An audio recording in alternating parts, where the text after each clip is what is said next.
त्याबद्दल मला खरं तर ऐकायचं आहे. आशाताईंच्या तर मी प्रयोगालाच इतक्या आलेल्या आहेत. एकदा शिवाजी मंदिरच्या प्रयोगाला आल्या होत्या. आशाताईंनी मला ना दादा कोंडक्यांच्या गवळणमध्ये सुद्धा उभं राहायला सांगितलंय.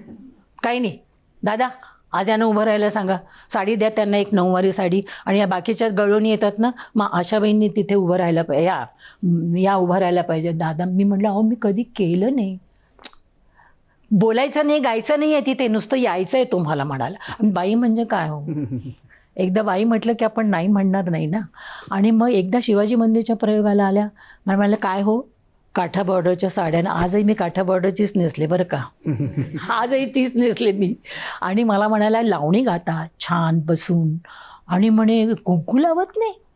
मी म्हटलं असं काही नाही, मी दिसते कुठे, म्हटलं त्या पायपेटी असते ना त्याला लागून मी बसायची ना बाजूला अशी.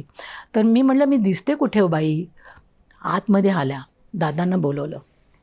अहो दादा, गाणं दिसायला पण छान आहे, गायला पण छान आहे, त्या अवेलेबल असताना म्हणे तुम्ही प्रयोग लावा आता. कुठलं, विच्छाचे. म्हणून मी शेवटपर्यंत केलं. आणि मला म्हणाला थांबा जरा 1 मिनिट. आणि पर्समधनं, त्यांच्याकडे मोठी पर्स असायची ती, त्याच्यातनं लिपस्टिक काढली, मला असं कोरलं. आणि मग आपल्या देव्हाऱ्या असतात, छोटे छोटे देव्हारे असतात ना ग्रीन रूममध्ये, तिथून पिंजर काढला आणि लावलं मला. म्हणाला आता बघा माझी आठवण म्हणून, कुठेही गाण्याचं असो, रंगमंच असला तर तुम्ही हे लावायचं, माझी आठवण. आजपर्यंत लावते मी, आजही लावली मी. जिथे मी काठापदराची साडी नेसते तिथे मी लावते. तुम्ही स्टेजवर मुंबईत आलात त्याला आता 60 वर्ष झाली. या 60 वर्षांमध्ये तुम्हाला सगळ्यात सुखावणारं काय होतं, सुखावणारा अनुभव